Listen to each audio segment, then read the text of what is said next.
Today, we're diving into one of the most mysterious and honestly misunderstood texts in all of history. We're talking about the Bansenshukai, the real-life instruction manual for the ninja. You know the scene, right? In all the movies and comics, there's always that one secret scroll, the one that holds all the forbidden knowledge, the mystical death blows, the ultimate assassination techniques. But what if that legendary scroll was actually real? Well, it is. But the reality is so much more interesting than the myth. The Bansenshukai isn't some book of forbidden magic. It's basically a professional field manual, a complete guide to being a 17th century intelligence operative. So let's dig in. So what exactly is this document that's behind so many of the legends we know today? The Bansenshukai, and the name itself is incredible. It translates to "all rivers merge into the sea," is a 17th century text that gathered all the secret knowledge of the shinobi, or what we now just call ninja. It pulls together the skills and philosophies from the Iga and Koka clans, the two most famous ninja schools, into one masterwork. Yeah, and you can just forget the idea of some small, forbidden book. The Bansenshukai is huge. It's a massive collection of 22 books covering literally everything from philosophy and military strategy all the way down to the practical nuts and bolts of espionage and survival. It's less like a single secret scroll and more like the entire CIA training library from the age of the samurai. Okay, but that brings up a really important question.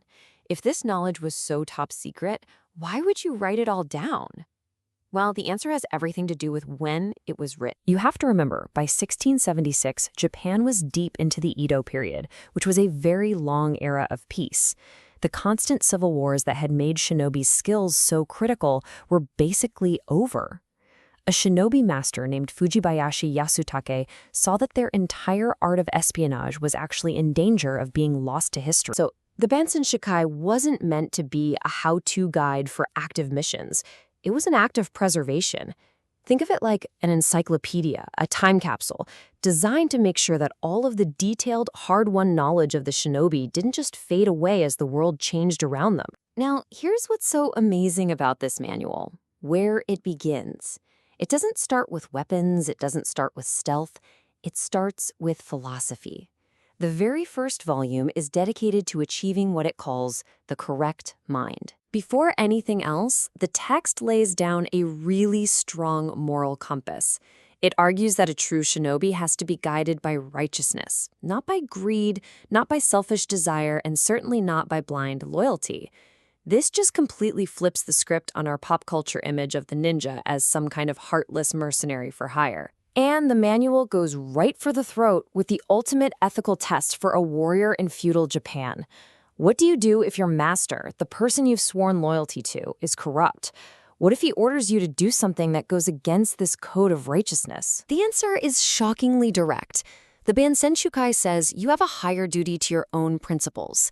If your lord is unjust, you are obligated to quit immediately. Your personal morality comes before any contract. That's a fundamental and often forgotten part of what it meant to be a shinobi. Okay, so once you've got your head and your heart in the right place, the manual dives into the core skills. But it's not just about sneaking around in the dark. The Bansenshukai lays out two main approaches. You have in-nin, which is your classic hidden infiltration, all the skills of stealth and secrecy we usually think of. But then you have yonin, or open disguise, which is the art of operating in broad daylight, using social engineering and deception to get intelligence without anyone ever realizing you were a spy, hiding in plain sight. And yonin was way more than just putting on a costume. It was the art of strategic observation. A shinobi wasn't just hiding, they were constantly analyzing. They could estimate an enemy army's size, figure out how deep a moat was just by looking at it, and even tell if an ambush was waiting by the way dust was kicking up in the distance. This isn't just spycraft. This is advanced battlefield intelligence analysis. Now, to pull all of this off, you're going to need some gear, right? Well, the shinobi had an absolutely fast and brilliant array of specialized equipment. All right, let's bust a huge myth right now. You've probably seen drawings of ninjas walking on water with these crazy-looking shoes. Those are based on a real tool called the water spider. But as the Bansenshukai shows us, it's not a shoe at all. It's a portable, floating seat made of bamboo and leather.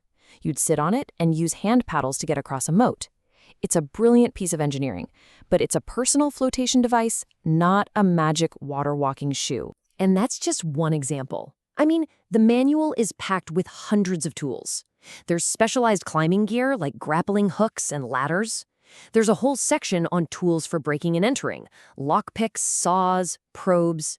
It even has dozens of chemical recipes for everything from waterproof torches to incendiary bombs and smoke signals. It's a complete toolkit. So, when you put this all together, what's the real legacy of the Bansenshukai? What does it all mean? Well, the manual just completely shreds that one-dimensional myth from movies and TV.